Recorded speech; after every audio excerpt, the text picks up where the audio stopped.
Sometimes the best way to get to know who a person is isn't by studying him, but instead by getting to know the people who've been helped through his work.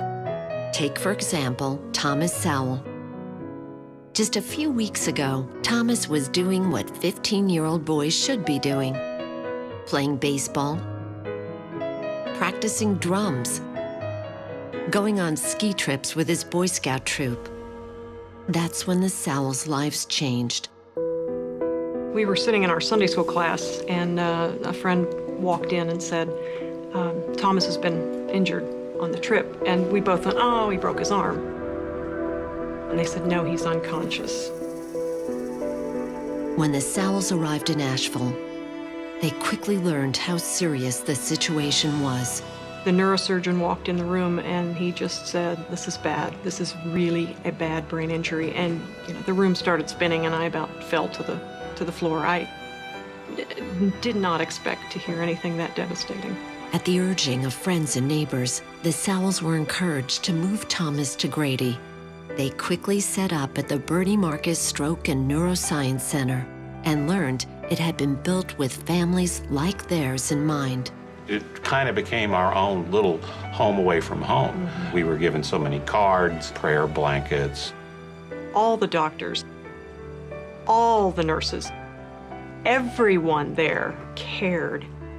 We felt as though the doctors kept us grounded, and the nurses gave us hope.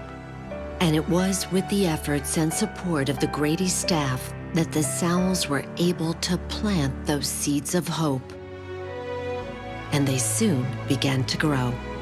So when Thomas showed the first signs of improvement, the joy was felt by everyone.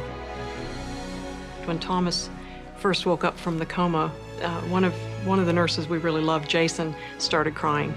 And he said, I'm sorry, I'm sorry. And I said, oh, I'm not, I think it's great.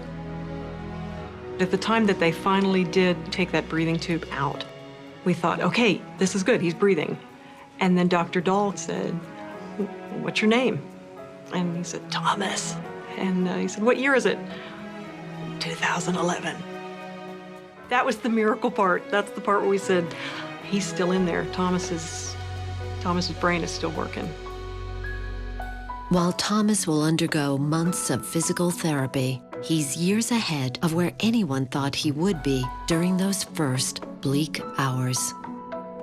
And most importantly, Thomas is expected to make a full recovery.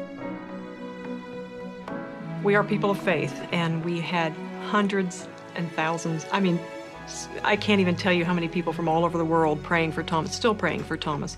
Maybe it was those prayers by the thousands of people somehow connected to Thomas that brought the Sowells to Grady and to the amazing resources provided by Bernie Marcus. Mr. Marcus has been able to do is more than just our family. I mean, it's really helped the whole community.